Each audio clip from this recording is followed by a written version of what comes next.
আসসালামু আলাইকুম। আমি আকসার আহমেদ, আকসার সফট অপরচুনিটিস্ট আই কেয়ার। আজকে কথা বলবো, অনেকে প্রশ্ন করে যে সানি অপারেশন করার পরেও অনেক রোগী ভালো দেখে না। হ্যাঁ, অনেক রোগী ভালো দেখে না, না দেখার পেছনে অনেকগুলাই কারণ থাকতে পারে। সাধারণত সানি সফলভাবে করানো হলে দৃষ্টি ভালো হওয়ার কথা, তবে কিন্তু জটিলতা বা অন্যান্য চোখের সমস্যা থাকার কারণে স্পষ্ট হয় না। তার মধ্যে অন্য চোখের রোগ থাকা, যেমন রেটিনার ডায়াবেটিক রেটিনোপ্যাথি, ম্যাকুলার ডিজেনারেশন বা গ্লুকোমা, চোখের স্নায়ু ক্ষতিগ্রস্ত হয়ে গেলে দৃষ্টি আর ফিরে আসে না। 2 নম্বর হচ্ছে অপারেশনের পর জটিলতা, যেমন পোস্টেরিয়র সাবক্যাপসুলার, যাকে দ্বিতীয় সানি বলা হয়। অপারেশনের কয়েক মাস বা বছর কৃত্রিম লেন্সের পেছনে পর্দা গুলা হয়ে যায়।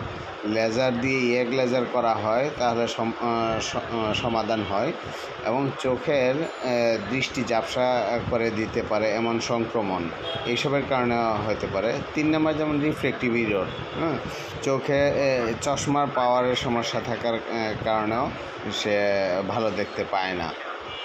এবং অপটিক নার্ভ, 4 নম্বর অপটিক নার্ভে যদি সমস্যা থাকে, ক্ষতিগ্রস্ত থাকে, আগে থেকে অপটিক নার্ভ ড্যামেজ হয়ে রয়েছে, যেমন গ্লুকোমা রোগের কারণে, বা সানি সরালেও দৃষ্টি তার আগের মতো আর ফিরে আসে না।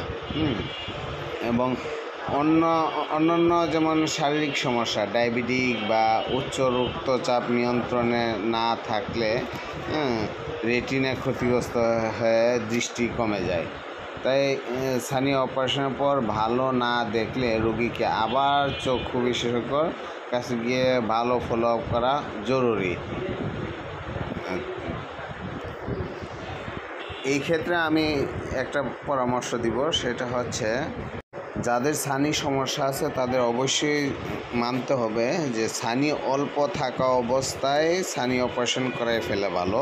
সানিটাকে অনেকে ভাবে যে দেখি আরও কিছুদিন অপেক্ষা করি, দেখি এমনিতে ওষুধ দিয়ে চলে যায় কি না, বা এই ডাক্তার বলছে যে সানি অপারেশন লাগবে, আরও 2-1জন ডাক্তার দেখায় যে সানি অপারেশন ছাড়া চশমা দিয়ে চলে কি না, অন্য ডাক্তার কি বলে, এই ধরনের যাচাই বাছাই করতে গিয়ে সে দেখেছে রোগী 4-5 বছর, 2-3 বছর সময় ব্যয় করে ফেলে চশমা দিয়ে সানি অপারেশন করে না। সানিটা যখন পেকে যায়, অনেক বেশি পেকে যায়, তখন গিয়ে সে মানুষ চিন্তা করে যে হ্যাঁ না, এখন অপারেশন করাই ফেলি।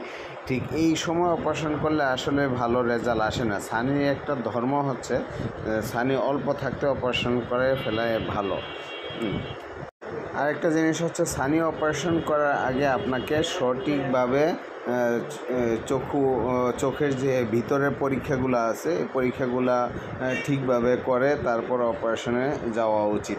তাড়াহুড়া করে বিভিন্ন ক্যাম্পে আপনাকে মাইকিং করে ফ্রি সার্ভিস দিয়ে নিয়ে যাবে, এতেই ক্ষতি হয়ে যায় আপনার।